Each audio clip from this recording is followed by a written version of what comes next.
everybody. So I have been listening to the TikTok series, Who the Heck Did I Marry? I'm not really a cusser, so I'm going to just rename it just a little bit. And it probably has to do with the upbringing that I had. I was born and raised as a Jehovah's Witness. We didn't swear. I still have a hard time with it sometimes, so I'm just going to say, who the heck did I marry? It was interesting to listen to the story, of course, and I thought maybe I should just share my own story because I always felt like, wow, do I have a story to tell too, along the lines of who the heck did I marry? So if you're not familiar with Jehovah's Witnesses, it is a cult. I don't want to offend anybody, but if you look at how cults are structured and how they work, that is it. It's a high control religious group, and we were really raised to do certain things a certain way, very strict rules, and I would say especially for women. My friends, and me included, we got counseled by the congregation elders constantly. Your skirt is too short. Your blouse is too tight. Never mind if you have big boobs, because no top will ever fit you right. You will get counseled for having too tight tops. I've been through all of that. But one of the things that the Jehovah's Witnesses do is you are only allowed to marry within the religion, basically to someone who also has been baptized as a Jehovah's Witness, which definitely makes the dating pool very, very slim. I had been with a man who was not a Jehovah's Witness. One man. But I got so much flack for that.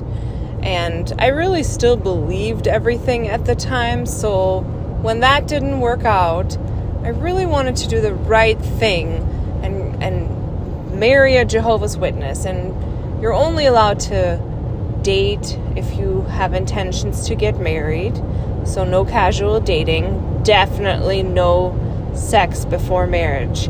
And when I mean no sex before marriage, it's serious. If they catch you even fooling around, if you're a grown adult and you're fooling around with your boyfriend, basically, you could be disfellowshipped, which means you could be shunned from your entire social community, your friends and your family. They keep you very close-knit. You're only supposed to associate or hang out with other Jehovah's Witnesses too.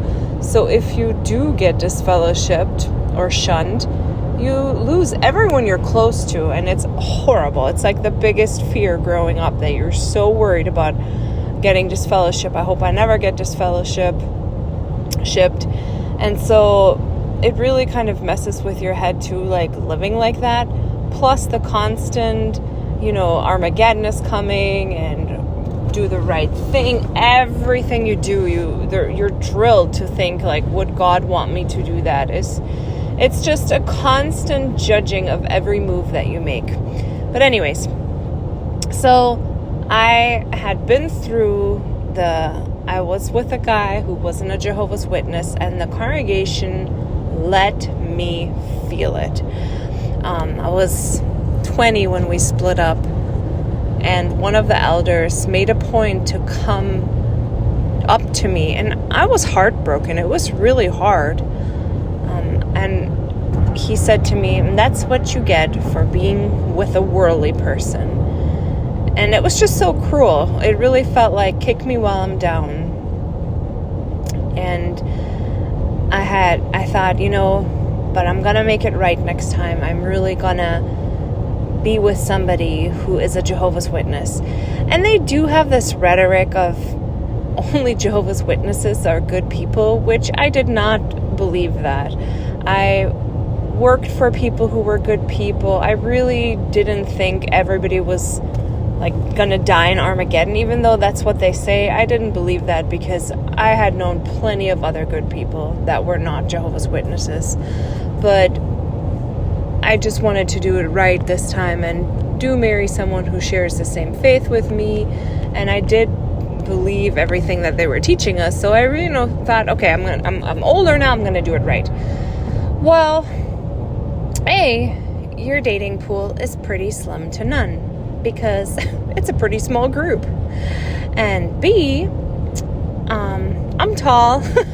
That eliminates a lot of people too. When you're tall, makes it kind of hard to date sometime. And I really felt like the Jehovah's Witness men were judgmental of me because they saw me as like a used woman because I had been with one person.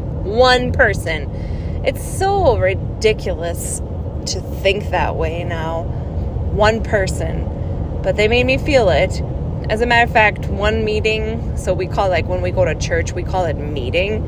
So I went to the meeting and I was wearing this white summer dress. And an elder came up to me, and I was like 21, 22 at the time. And he said, "You really shouldn't be wearing a white dress because you're a used woman." I mean, imagine that. But I did always think that's not how God thinks. I'm like, that is just you being mean. But it's pretty shocking to hear that, especially when you're trying to do everything right. It felt like you're trying so hard to do everything right, and they just won't praise you, but will kind of keep kicking you. And it is so hurtful. So when I was trying to get back out there and date a nice Jehovah's Witness boy, I really did feel like very judged, and I felt used. So I met my soon-to-be husband, now ex-husband, and we shall call him Troy. It's not his name. I'm just going to call him Troy. And it kind of worked, it worked. I was happy, and I thought, oh, this is like a really, really nice guy, because I really felt like I had to come clean to him and like confess that I am not this pure woman anymore, that, and J-Dub, I call the Jehovah's Witnesses the J-Dubs, and J-Dub terms, a used woman. And I had one guy that I was kind of seeing like yell at me for this, like really yell at me. And it made me feel horrible. So I was really kind of feeling anxiety telling people about this, especially guys. And Troy was actually really nice about it. And I think what I also missed was, like, instead of me vetting him, like, is he good for me, I had been, like, put down so much that I really felt like I wasn't good enough for anybody. So I was just very thankful that he even considered being with me. And he was very nice to me. So I thought, okay, well, this is very nice. He didn't seem to care. We had a pretty good, like, nice time dating. We were young and we had fun. I do feel like we don't trust our gut enough, because I do feel like I always thought, I wonder if he's hiding something, but I couldn't really see what. And he seemed so calm and very nice that you're just really kind of happy that you even found somebody in this small dating pool, There were a couple weird things that he would do. He would come over and have, like, meals with my family and me, but if they were telling, like, a story, he would get up, like, in the middle of the story, and they would be, like, telling him the story, and he would get up and just kind of walk away. And we thought that was weird. We're like, that's kind of rude. And he would say things like, oh, I just don't like negativity. and when you're a Jehovah's Witness, you are kind of worried about like negativity and gossip and stuff. But to me, like, my folks were just telling like life stories. Like, isn't life positive and negative? I have to really say I had really cool parents and grandparents and stuff. They were never really strict or extreme with me. They were very loving and balanced, while other people are super horrible with their children and abusive almost and extremely strict. I did not have that experience. I really have to say that I don't even feel like in my family that I had any bad experiences at all. My family was kind and they were cool.